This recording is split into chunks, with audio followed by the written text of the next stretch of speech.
Most failed subject. കഴിഞ്ഞ വർഷങ്ങളിൽ ഏറ്റവും കൂടുതൽ കുട്ടികൾ തോറ്റുപോയിട്ടുള്ള വിഷയം അത് ഏതായിരിക്കും എന്നുള്ളതാണ് നിങ്ങളുടെ ഒരു അഭിപ്രായം. നിങ്ങൾ എന്നെ കണ്ട സ്ഥിതിക്ക് ഏകദേശം നിങ്ങൾക്ക് മനസ്സിലായിട്ടുണ്ടാവും. കഴിഞ്ഞ വർഷം ഏറ്റവും കൂടുതൽ കുട്ടികൾ സ്റ്റുഡൻസ് തോറ്റുപോയുള്ള സബ്ജക്റ്റ് എന്ന് പറയുന്നത് ഇംഗ്ലീഷ് ആയിരുന്നു. അപ്പോൾ ഇതിലുള്ള ഒരു തമാശ എന്ന് പറയുന്നത് കഴിഞ്ഞ എത്രയോ വർഷങ്ങളായിട്ടില്ല, ഇതിൽ പ്രത്യേകിച്ച് ഒരു മാറ്റമില്ല. നമ്പറിൽ അങ്ങോട്ടും ഇങ്ങോട്ടും വ്യത്യാസം ഉണ്ടെന്നല്ലാതെ പ്രത്യേകിച്ച് ഒരു മാറ്റമില്ല. നിങ്ങൾ ഇത് നോക്കിയേ, 2025 കണക്ക് നോക്കുകയാണെന്നുണ്ടെങ്കിൽ ഒന്നാം സ്ഥാനം നമ്മൾ തന്നെയാണ്, ഇംഗ്ലീഷ് തന്നെയാണ് ഒന്നാം സ്ഥാനം.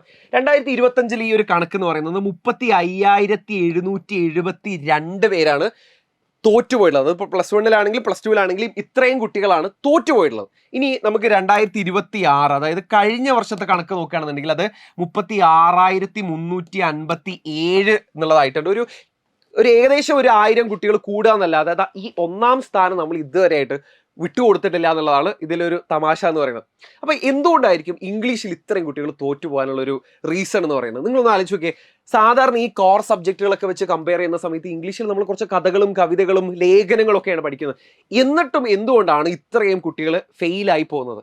എന്തുകൊണ്ടാണ് നമുക്ക് ഇങ്ങനൊരു ദുഷ്പേര് വരാൻ കാരണം? ഇംഗ്ലീഷിന് ഇങ്ങനെ ഒരു ദുഷ്പേര് വരാനുള്ള കാരണം എന്താണ്?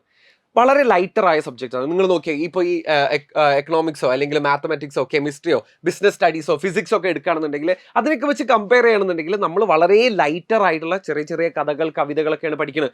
എന്നിട്ടും ഇത്രയും കുട്ടികൾ തോറ്റുപോകുന്നു. അപ്പോൾ ഇതിൻ്റെ പ്രശ്നം എന്താണെന്നുള്ളത് നമ്മൾ ആദ്യം മനസ്സിലാക്കണം. കാരണം ഈ ഒരു വർഷം സ്റ്റാർട്ട് ചെയ്യണം. ഈ വർഷം ഇനി ഓണം എക്സാം, ക്രിസ്മസ് എക്സാം, അങ്ങനെ എക്സാമുകൾ ഇങ്ങനെ വരാൻ പോകണേ ഉള്ളൂ. അതിന് മുന്നേ തന്നെ നിങ്ങൾക്ക് ഈ പറഞ്ഞ പ്രശ്നങ്ങൾ ഉണ്ടെങ്കിൽ നിങ്ങൾ ആദ്യം ഇത് പരിഹരിക്കണം. ഇത് പരിഹരിച്ചില്ല എന്നുണ്ടെങ്കിൽ ഈ വർഷവും നിങ്ങളിതാ ഈ നമ്പറിലേക്ക് ഒരു അഡീഷണൽ ഒരാളായിട്ട് മാറാൻ വളരെ എളുപ്പമാണ്. കാരണം എത്രയോ വർഷമായിട്ട് നമ്മളിതാ ഈ ഒരു എന്താ പറയുക റെപ്യൂട്ടേഷൻ അങ്ങനെ മെയിൻറ്റെയിൻ ചെയ്തു പോവുക. ഏറ്റവും കൂടുതൽ കുട്ടികൾ തോറ്റു പോകുന്ന വിഷയം എന്നുള്ളൊരു റെപ്യൂട്ടേഷൻ നമ്മൾ എത്രയോ കാലമായിട്ട് മെയിൻറ്റെയിൻ ചെയ്യുന്നുണ്ട്. അതിലേക്ക് ഒരാൾ കൂടെ എടുക്കാൻ ഒരു പ്രയാസമില്ല. നിങ്ങൾ ഈ പറഞ്ഞ മിസ്റ്റേക്കുകളൊക്കെ ചെയ്യുന്നുണ്ടെങ്കിൽ. അപ്പോൾ എന്തുകൊണ്ടായിരിക്കും നമുക്ക് ഇംഗ്ലീഷിൽ ഇത്രയും കുട്ടികൾ തോറ്റുപോകാനുള്ള ഒരു കാരണം എന്ന് പറയുന്നത്? ഒന്നാമത്തെ കാരണം എന്ന് പറയുന്നത് നമ്പർ ഓഫ് ചാപ്റ്റേഴ്സ് ആണ്. ബാക്കിയുള്ള എല്ലാ സബ്ജക്റ്റുകൾ വെച്ച് കമ്പയർ ചെയ്യുമ്പോഴും ലാംഗ്വേജിൽ കുറച്ചുകൂടെ ചാപ്റ്റേഴ്സ് അധികമായിട്ട് വരുന്നുണ്ട്. ഇംഗ്ലീഷിലാണെന്നുണ്ടെങ്കിൽ അത് വളരെ കൂടുതലാണ്.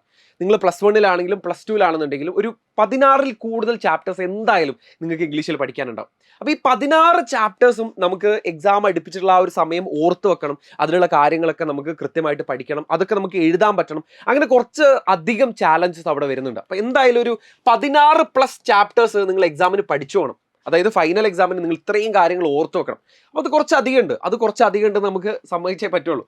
പിന്നെ നിങ്ങളിപ്പോൾ പുതിയതായിട്ട് എക്സാം എഴുതിയവർ, അപ്പോൾ നിങ്ങൾ +2 ആണെന്നുണ്ടെങ്കിൽ നിങ്ങൾക്ക് എന്തായാലും നിങ്ങൾ ശ്രദ്ധിച്ചിട്ടുണ്ടാവും, ക്വസ്റ്റ്യൻ പാറ്റേണിൽ ചെറിയ ചെറിയ വ്യത്യാസങ്ങൾ ഇപ്പോൾ നമുക്ക് കാണാൻ പറ്റുന്നുണ്ട്. ഇപ്പോൾ നമ്മളൊരു കാര്യം കാണാതെ പഠിച്ചു പോയി എന്ന് വിചാരിക്കുക. അതായത് നമ്മളൊരു ലെറ്ററോ ഒരു ഡയറിയോ അല്ലെങ്കിൽ ഒരു എസ്സേയോ നമ്മൾ കാണാതെ പഠിച്ചു എന്ന് വിചാരിക്കുക. അപ്പോഴായിരിക്കും നിങ്ങൾ ക്വസ്റ്റ്യൻ പേപ്പറിൽ നമ്മളെ തലതിരിക്കുന്ന അല്ലെങ്കിൽ ഒരു ആകെ കൺഫ്യൂഷൻ ആക്കുന്ന ഒരു ടൈപ്പ് ഓഫ് ക്വസ്റ്റ്യൻ കാണുന്നത്. ഇതിനെ നമ്മൾ റീസണിങ് ടൈപ്പ് ക്വസ്റ്റ്യൻ എന്നാണ് പറയാം. Reasoning type. എന്താണ് ഈ റീസണിങ് ടൈപ്പ് എന്ന് പറഞ്ഞാൽ?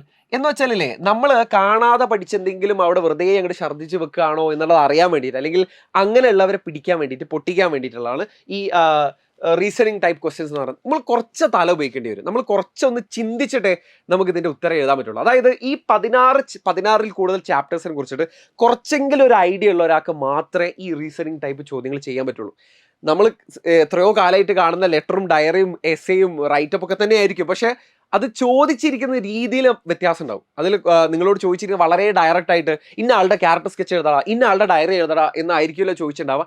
കുറച്ച് ട്വിസ്റ്റഡ് ആയിട്ടായിരിക്കും ചോദിക്കുക. നമ്മൾ കുറച്ച് അവിടെ ആലോചിക്കേണ്ടി വരും. അവിടെയാണ് നമ്മൾ ചെയ്യുന്ന മൂന്നാമത്തെ മിസ്റ്റേക്ക് എന്ന് പറയുന്നത്. എല്ലാം കാണാതെ പഠിച്ചു പോകും. മെമ്മറൈസ്ഡ് ലേണിംഗ് ആണ്. എല്ലാം കാണാതെ പഠിച്ചു പോകും.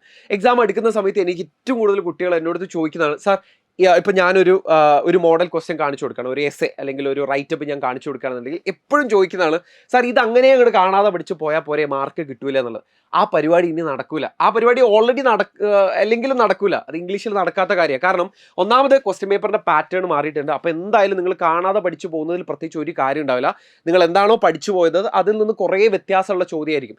സംഭവം സെയിം ഡിസ്കോസ് ആയിരിക്കും. എസ്സേ തന്നെ ആയിരിക്കും, ആ ചാപ്റ്റർ എന്നുള്ള എസ്സേ തന്നെ ആയിരിക്കും. പക്ഷേ വേറൊരു ടോപ്പിക്കിൽ നിന്നായിരിക്കും എസ്സേ ചോദിച്ചിട്ടുണ്ടാവുക. അപ്പോൾ നമ്മൾ അങ്ങനെ കാണാതെ പഠിച്ചു പോകുന്നതിൽ ഇനി പ്രത്യേകിച്ച് ഒരു കാര്യമില്ല. നിങ്ങൾ 16 ചാപ്റ്ററിലെയും കാര്യങ്ങൾ കാണാതെ പഠിക്കുക എന്ന് പറയുന്നത് അത് നടപ്പുള്ള കാര്യമല്ല. ഇനി വേറൊന്നാണ് ലാസ്റ്റ് മിനിറ്റ് ലേണിംഗ് എന്ന് പറയുന്നത്. ഒന്നാമത് നമ്മൾ കാണാതെ പഠിച്ച് പോകേണ്ട സിറ്റുവേഷൻ വരുന്നത് തന്നെ ഈ അവസാന നിമിഷത്തിൽ പഠിക്കണോണ്ടാണ്. ഞാൻ പറഞ്ഞല്ലോ 16 ചാപ്റ്റർ ഉണ്ട്. അവസാന നിമിഷത്തിൽ ഇതെല്ലാം കൂടെ പഠിക്കാൻ നോക്കിക്കഴിഞ്ഞാൽ അതിൻ്റെ റൈറ്ററുടെ പേര് മറന്നും ക്യാരക്ടറിൻ്റെ പേര് മറന്നും അതിലെന്താ നടന്നു എന്നുള്ളത് മറന്നും. ഇത് വളരെ സ്വാഭാവികമായിട്ട് നിങ്ങൾക്ക് അറിയില്ലേ, നമ്മൾ മനുഷ്യന്മാരല്ലേ, നമുക്കൊരു പരിധിയില്ലേ, ഇത്രയും കാര്യങ്ങൾ ഓർത്ത് വെക്കുക എന്നുള്ളത് നമുക്ക് പരിധിയുള്ള കാര്യമാണ്. പിന്നെ ഒന്ന്, നിങ്ങൾ ഇനിയിപ്പോൾ എത്ര കാണാതെ പഠിച്ച് പോയി കഴിഞ്ഞാലും നിങ്ങൾക്ക് അത് മനസ്സിലാക്കി നിങ്ങളുടെ ഉള്ളിൽ നിന്ന് വരാത്ത ഒരു ആൻസർ ആണെന്നുണ്ടെങ്കിൽ എന്തായാലും നിങ്ങൾ ആ എഴുതുന്നതിൽ കുറേ ഗ്രാമർ മിസ്റ്റേക്സ് വരുത്തിക്കും. ഇപ്പോൾ നിങ്ങളൊന്ന് ആലോചിച്ച് നോക്കുക, ഒരു ചോദ്യത്തിന് 5 മാർക്കാണെന്ന് വിചാരിക്കുക, അല്ലെങ്കിൽ ഒരു 8 മാർക്കാണെന്ന് വിചാരിക്കുക. അതിൽ നിങ്ങൾ കുറേ വാസും വേറും വില്ലും വുഡും ഒക്കെ കുറേ ഹാസും ഹാവും ഹാഡൊക്കെ നിങ്ങൾ കുറേ തെറ്റിച്ചിടുന്നെന്ന് വിചാരിക്കാം. അതായത് അതിൻ്റെ തുടക്കം തൊട്ട് അവസാനം വരെ നിങ്ങൾ കാണാപാഠം പഠിച്ചിട്ടുള്ള ആൻസറാണ്, എന്നാലും ഈ ഹാസും ഹാവും ഹാഡൊക്കെ നിങ്ങൾക്ക് മാറിപ്പോവാലോ.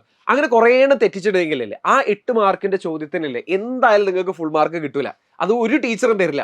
അപ്പം നിങ്ങൾ വിചാരിക്കുക ആ ഒരു ക്വസ്റ്റ്യന് നിങ്ങൾക്ക് 2 മാർക്ക് പോയി, അല്ലെങ്കിൽ ഒരു 3 മാർക്ക് പോയി എന്ന് വിചാരിക്കുക.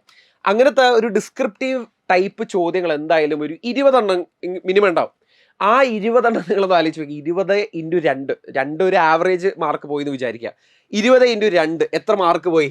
40 മാർക്കില്ലേ നിങ്ങളുടെ ഉത്തരം, അതായത് നിങ്ങൾ കാണാപാഠം പഠിച്ച ഉത്തരം ശരിയാണെന്നുണ്ടെങ്കിലും 40 മാർക്ക് പോകും. അപ്പോൾ നിങ്ങളൊന്ന് ആലോചിക്കുക, 80 മാർക്കിൻ്റെ ക്വസ്റ്റ്യൻ പേപ്പറിൽ, അല്ലെങ്കിൽ ആ ക്വസ്റ്റ്യൻ പേപ്പറിൽ നിങ്ങൾക്ക് പകുതി മാർക്ക് ഉത്തരം ശരിയായിട്ടും നിങ്ങൾക്ക് പോയി. അതായത് നിങ്ങൾക്ക് അതിൻ്റെ വളരെ ബേസിക് ആയ കാര്യങ്ങൾ അറിയില്ല. ഹാസും ഹാവും ഹാഡൊക്കെ എങ്ങനെയാണ്, വില്ലും വേറും അല്ലെങ്കിൽ ഷോളും ഷുഡൊക്കെ എങ്ങനെയാണ് കൊടുക്കേണ്ടത് എന്നുള്ളത് കൃത്യമായിട്ട് അറിയാത്തതുകൊണ്ടാണ് ഈ 40 മാർക്ക് പോയത്.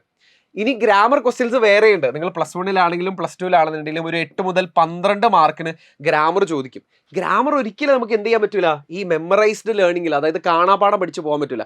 എല്ലാ പ്രാവശ്യവും പുതിയ ക്വസ്റ്റ്യൻസ് ആയിരിക്കും. അപ്പോൾ ഈ 8 മുതൽ 12 മാർക്ക് എങ്ങനെ തലകുത്തി നിങ്ങൾ കാണാപാഠം പഠിച്ചാലും ആ മാർക്ക് ഷുവർ ആയിട്ടും പോകും.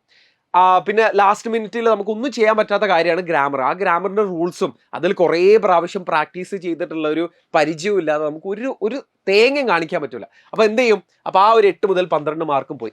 പിന്നെ നിങ്ങൾ SSLC വരുന്ന സമയത്ത് അവിടെ പഠിച്ചതിനേക്കാളും കൂടുതൽ ഡിസ്കോഴ്സുകൾ ഉണ്ടാവും.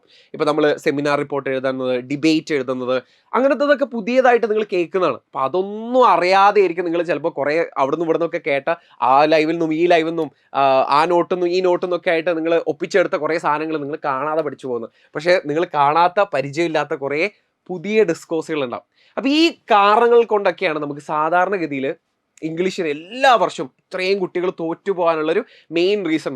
നിങ്ങൾ എന്നോട് ചോദിക്കും, ഈ ഇംഗ്ലീഷ് സബ്ജക്റ്റ് എന്ന് പറയുന്നത് എല്ലാവരും എന്താ പറയുക എഴുതുന്നതല്ലേ, സയൻസും കൊമേഴ്സും ഹ്യൂമാനിറ്റീസും ഒക്കെ എഴുതുന്നതല്ലേ സാർ എന്ന് ചോദിക്കും നിങ്ങൾ. പക്ഷെ നിങ്ങൾ ലാംഗ്വേജ് സബ്ജക്റ്റുകൾക്ക് വളരെ കുറവേ ഉള്ളൂ. ഇതൊക്കെ ഇതിൽ ഹിന്ദി ഉണ്ട്, അറബിക് ഉണ്ട്, മലയാളം ഉണ്ട്, പിന്നെ വളരെ സിമ്പിൾ ആയിട്ടുള്ള സബ്ജക്റ്റുകളൊക്കെ വേറെയും കൊടുത്തിട്ടുണ്ട്. പക്ഷേ ഇംഗ്ലീഷും ആ കാറ്റഗറിയിൽ വരുന്നത് തന്നെയാണ്. ഇംഗ്ലീഷും ഒരു ലാംഗ്വേജ് സബ്ജക്റ്റാണ്, പക്ഷേ ഇംഗ്ലീഷിൽ ഇത്രയും കുട്ടികൾ തോറ്റു പോകുന്നുണ്ട് എന്നുള്ളത് മനസ്സിലാക്കാം.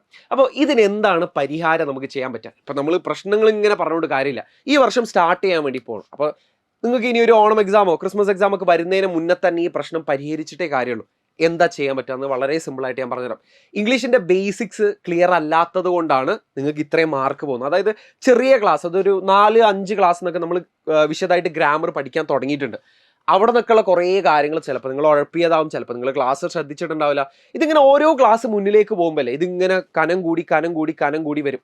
ചെറിയ ക്ലാസ്സിൽ ചെറിയ ഗ്രാമർ നമ്മൾ മിസ്സാക്കി അതിൻ്റെ ബാക്കി തന്നെയാണ് അടുത്ത വർഷം എടുക്കുക. അപ്പം അതിങ്ങനെ കൂടി വന്നിട്ട് നിങ്ങളൊരു 10th ഒക്കെ എത്തിയ സമയത്ത് നിങ്ങൾക്ക് ഒരു ഐഡിയ ഇല്ലാതായിട്ടുണ്ടാവും. അതായത് സ്വന്തമായിട്ട് മനസ്സിലുള്ള ഉത്തരം, ഇപ്പം നിങ്ങൾക്ക് കാര്യങ്ങളൊക്കെ അറിയാമെന്നുണ്ടെങ്കിലും സ്വന്തമായിട്ട് ഉത്തരം എഴുതാൻ പറ്റാത്ത ഒരു സ്റ്റേജിൽ എത്തിയിട്ടുണ്ടാവും നിങ്ങൾ. അപ്പം അതിൻ്റെ പ്രധാന കാരണം എന്താണ്? ഇംഗ്ലീഷിൻ്റെ വളരെ ബേസിക് ആയ കാര്യം, അതായത് ഒരു സെൻറ്റൻസ് എങ്ങനെയാണ് ഉണ്ടാക്കേണ്ടത്, ഏത് ടെൻസിലാണ് എഴുതേണ്ടത്, ഓക്സിലറി വേർബുകൾ എങ്ങനെയാണ് കൊടുക്കേണ്ടത്, ഇതിൻ്റെ ഒരു ബേസിക് സ്ട്രക്ചർ എങ്ങനെയാണ്, അതിൻ്റെ റൂൾസ് എങ്ങനെയാണ്, അല്ലാതെ നമ്മളിപ്പോൾ പഠിച്ചുകൊണ്ടിരിക്കുന്ന ഗ്രാമറൊക്കെ എങ്ങനെയാണ് തെറ്റിക്കാതെ എഴുതുക, ഇങ്ങനത്തെ കുറേ ബേസിക് ആയ കാര്യങ്ങൾ നമുക്കിപ്പോഴും അറിയില്ല.